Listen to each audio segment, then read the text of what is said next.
Ayun na mga idol, sasampan na po ang motor ni Pawe. Tandaan nyo yung plaka niya na. O yan, sisibak ng mga lalamove yan. Charot lang. Tingin mo, ilang HP? 14, pwede na ako. Ikaw, paro? 15. Ako, 14.5 para gitna. Let's go, tingnan natin.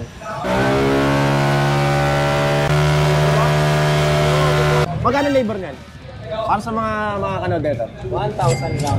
1,000 lang, diba? Tapos yung cam, magkano ba yung cam? 1,000. 2,000. Tapos cam yan kasi pag sinilip mo, stock lang ng makina, walang nabago. Pero sisibak yan ng mga ano, no? Sibak na mga ano. Stock. Sibak yung mga lalamog dito, yung mga ano. Yun o, tinatanggal na yung tangke o. Yan yung kulat, dinirain na. Ito yung stock. Ito naman yung bago natin kakabit, Mastec cams. Tapos lalagyan lang ulit ng coolant. Tapos top speed 140. Sibak ang mga lalamog. Guys, playoffs na naman sa NBA. At alam nyo na, pag playoffs sa NBA, napakainit ng mga bakbakan. Ang sarap pumusta. Pero kasi minsan nagkakatamaran magkabayaran pagka mga tropa-tropa o mga kakilala di ba? Pero dito sa 1xBet, safe na safe yung pera mo. Halimbawa, tumaya ka ngayon at nanalo ka kinabukasan, anytime pwede mo nang kunin. Pwede kayo mag-deposit or mag-cash out gamit itong mga to. Kayo na lang mamimili kung saan kayo komportable. Safe na safe yung pera nyo dito at pwede kayong pumusta sa paborito nyong team. At isa pa guys, kung gusto nyo makuha yung 6,000 to 7,000 bonus, gamitin nyo na yung promo code ko. Nasa comment section yung link at ayan, mag-register na kayo. So, good luck sa inyo. Balatuhan nyo na lang ako pag nanalo kayo Yo, what is up guys? Kamusta kayo lahat? Sana ayos lang kayo dahil ako, ayos lang ako. Pupunta tayo ngayon sa Pastec. Meron lang tayong sasamahan na tropa. Actually, nandun na sila, no? Samahan nyo lang ako ngayong araw. Papakita lang natin yung kaganapan doon.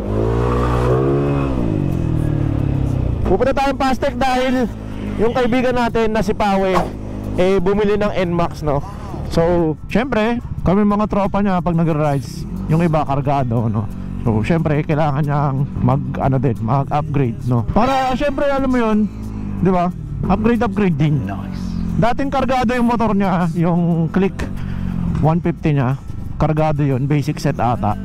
So, itong NMAX naman niya ngayon is all stock, no? So, dati kasi, di ba, unang upgrade natin dito sa NMAX natin, lumakas yung power, is bolt-on, no? Nag-bolt-on tayo. So, ngayon, nagpakarga na tayo ng motor. Hindi na natin kailangan yung natin, yung bolt-on. So ipapamana natin sa kanya pati yung dati nating ECU.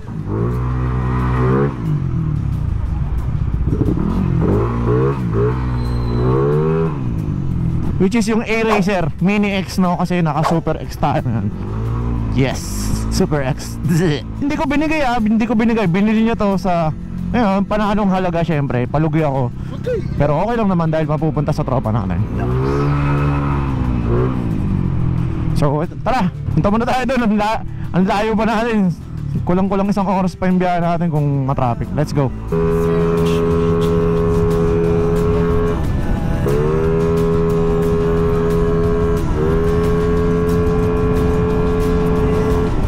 So guys, ganito nga pala tayo mag-compute. Bali, ayun, kung nakita nyo is 3.92 yung liters na natin since nung last nagpa-full-tank tayo, no? So, full-tank yung punong-puno. Tapos, ang dagdag natin is 3.92, no? So, ngayon, yung trip 1 ko, nire-reset ko to pagka full tank ko, no? So, since nung last full tank ko, 82.2 ang tinakbo niya. So, ang formula lang dyan is 82.2 divided by 3.92. Okay, so ayan, yung gas consumption natin is 20.9 kilometers per liter, no? So, ganun lang mag-compute ng pinaka-accurate na formula para ma-compute nyo kung magkano yung per liter nyo.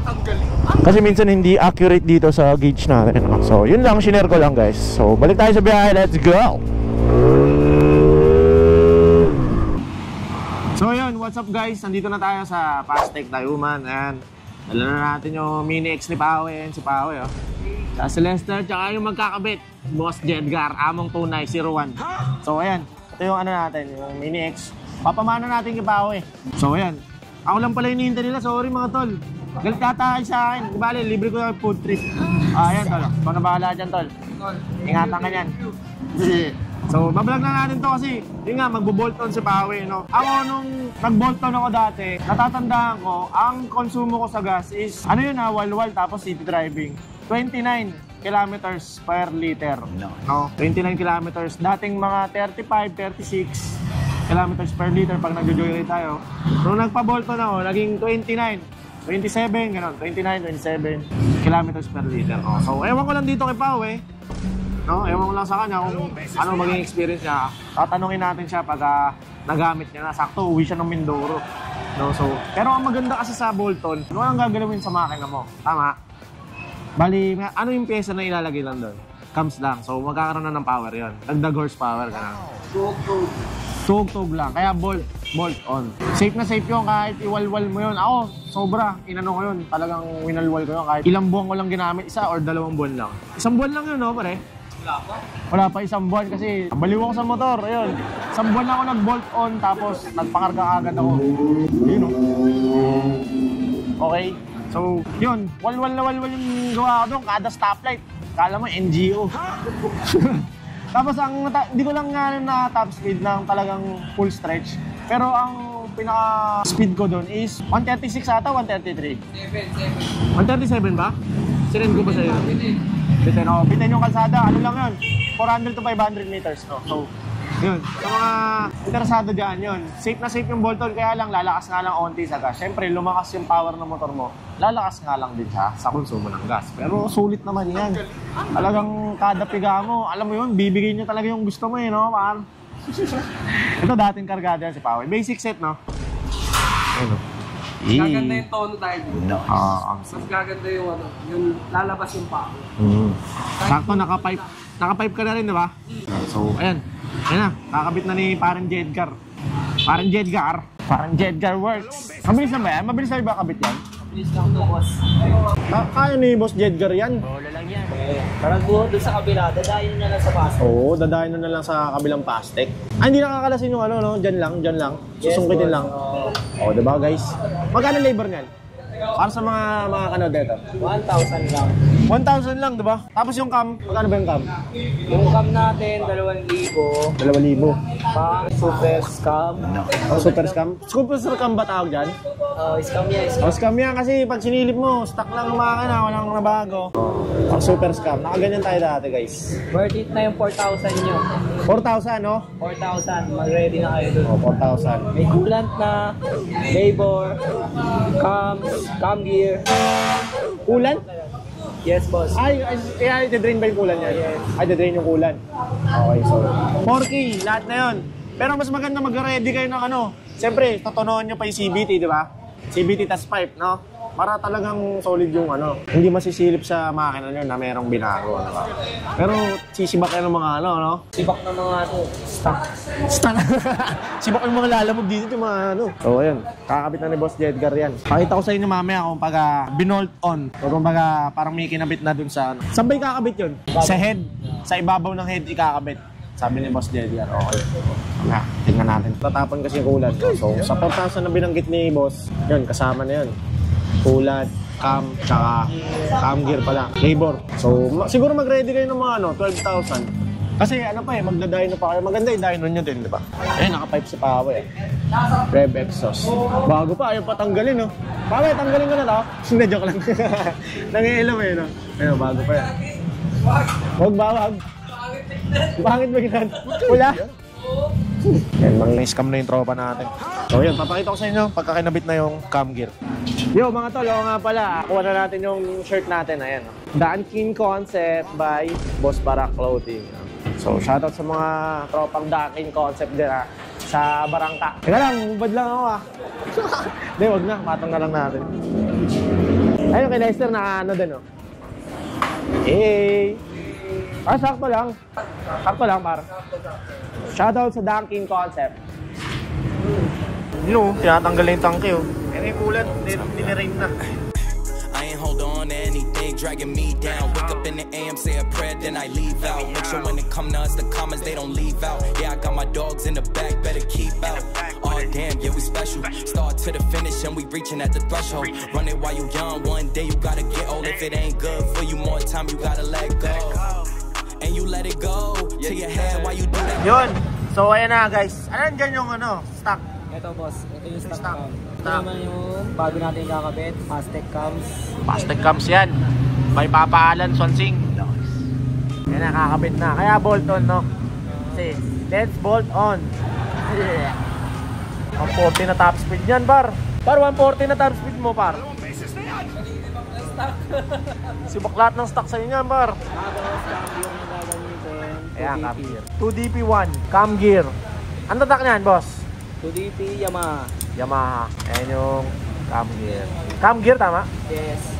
Yan ba yung adjustable? Hindi, ano siya, stock cam gear siya ng version 1. Stock cam gear ng version 1. Okay. Sasalpak sa version 2. Yan na yun, di ba? Tapos, lalagyan lang ulit ng coolant. Tapos, top speed 140. Sibak ang mga lalamog. Na may mga kargang malalaking bagahe. Yo, mga tol, syempre, kakain muna tayo na agutom maghintay, di ba? Habang ginagawa yan. Ayun na, par. Nakakaisa pa lang ako. Sobrang sarap, par. Legit. Andito tayo ngayon sa Tayuman kung saan nga merong masarap na siomay. Sim! Ganun yung mga tono ng mga nag-vlog sa diba? Anong tawag dito sa siomay mo, tay? Pork siomay homemade. Pork siomay homemade, par. Ang sarap. Lalo na itong yung chili. Okay lang. Hindi pala kagaya ng pagkakato. No? Mas masarap na. Masarap, no? Ang gagi, legit, par. Promise. Sobrang sarap. Tapat yan ng Fastech, ayun, no? Ayun yung Fastech. Sa may, ito yung pader ng pabelya. Ayun si tatay, oh. Tay, sarap ng siomay mo, tay. Siyempre naman, gawa ng amo ko to. Isa pa ako. Okay. Dito na lang, para di sayang, ayun, oh. Tatlong. Pukutok pa, di ba? Lagi-lagi mahigit. O pa kay par. Ay, dalawa pa, tay. Sa kanya lang. Solid. Masarap yung chili, par. Ito nagpapasarap talaga sa siomay. Ayun, chili, oh. Maganda to kasi homemade, no? Hindi yung nabibili. Ay, pwede nga sa ako. Alam mo, nabubulol ako sa Bubulol ako sa sarap, par. Ay, sorry. Malakot siya pag Solid. So, ayun mga tol, ayan. Okay na. Ayun na yung motor ni Pawan na testing na. Tiyan, magpe-pairing kami. Pupunta kami sa isang Fastech dahil isasampa to sa dyno, no? So, syempre, maganda yung dyno. At ikakabit na rin dun yung ECU, yung Mini X A-Racer, no? So, nagkoconnect kami ng Freedcon. Okay, so tara, punta tayo doon. Salamat kay Boss Jedgar sa pag-ayos ng motor ni Pawe. Ayan, lalakas na yung motor ni Pawe lalo. Yo, what's up guys? Andito na tayo sa Fastech Rahabago. Kanina na sa Tayuman tayo. Ayan si Boss Rogelio Works. Boss Rogelio Works. Tapos featuring Jedgar Works. Yan. Si Boss Rogelio ang magkakabit nung ECU na nanggaling doon sa motor natin dati. Papamana natin kay Boss Pawe. Yan. Yan si Kuya Rogelio rin pala yung nagkabit ng Bolton natin dati. Hindi si Jedgar. Sa kanya si Jedgar. Mamaya, ayan. Sasampa na dito sa dyno room. Yan na pala, absent si Papa Alan, kaya yung si Argel muna ang magtotono ng mga motor dito. Okay, so tayo lang natin yung ibawa. Tingnan natin. Sa akin kasi dati, mabadata ng 14 o 15 HP yung bolt-on natin, no? Yun. Same lang kami ni Pawe. Unti lang pinagkaiba, panggilid lang. Yun. Tingnan natin, guys. Ayun na mga idol, sasampa na po ang motor ni Pawe. Yun, no? Tandaan nyo yung plaka niya, ha? O, ayan, sisibak ng mga lalamob yan. Charot lang. So, ayan. Tingnan natin kung ilang HP. Tingnan mo, ilang HP? 14, pwede na ako. Ikaw, par? 11? 15. 11, kala ko 11. Okay. Ako, 14.5 para gitna. So, tingnan natin. Yun mga tol, ayan, bibigyan natin yung camera kay Lester. Siya daw yung papasok sa loob para makita nung close-up yung dyno kay Pawe. Lester, ikaw na bahala. Yeah, maririnig nyo ako, tsaka maririnig nyo si Lester.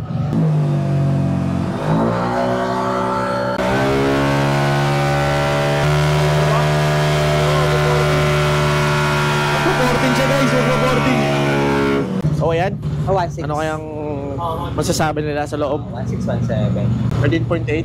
Pwede na ko. Diyan ako nag-a-adjust yan. Ano mo pa yun panggilid mo ako naka-HIRC na ako nun, pulley tsaka Bigat ng bola, par. Center spring. ano nangyari, par? Bigat ng bola. Bigat, maayos ba yan? I-run ulit yan? Hindi na, okay. Ay, hindi na yun. So, ayun na yung HP na 13.8 13.8, 13.7 13.8, okay. At but, ano nangyari? Magbigat? May reverse na, may reverse. Mabalik yung RPM, yung gumagano, So yun, pwede na yan guys. Tapos magtotono na lang sa panggilid para mas sumulid yung takbo. So ayan guys, nag-usap-usap sila kung anong tono ang maganda para dun sa panggilid ni Pawe. Basically yun lang naman, pinakita ko lang kung ano yung mga proseso ng bolt nun. Pero super safe yun guys, no? Hindi kayo mamumblema. Kagaya ko nung last time, talagang sobrang walwal yung kada stoplight. Walwal talaga. Wala pang end-cam. Kamote tayo. Pero ngayon, mabait na tayo. So, ayun. Yun lang naman. Yun lang naman yung proseso. So, bahala kayo kung gusto nyo i-try, di ba? So, ito mga tol. Ito yung motor ni Pawe. Testing lang natin. Yan, record natin. So, testing lang. Uy, gogo.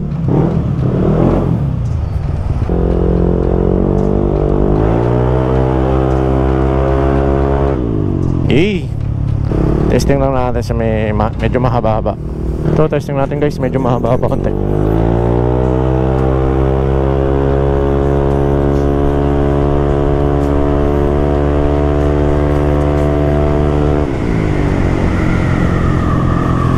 Alam nyo guys, tinesting ko to kanina. Masungit syempre yung takbo ngayon. Naku, may pulis.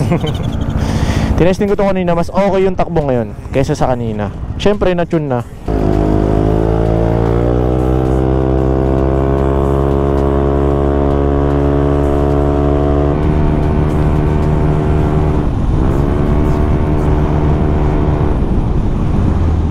Ginat, ba't mga pare? Ganto yung ano? Ganto yung pakiramdam ko nung nag-bolt on din tayo, no? Solid. So, ayun guys. Yun lang. Pinakita ko lang sa inyo. Tinesting lang natin. Maluwag naman yung daan. Sana walang magalit. No, so, ayun. Maraming salamat. So, yeah. Maraming salamat guys. Solid yung gawa ng motor kay dito kay Pawe. So, yun. That's it for today. Peace!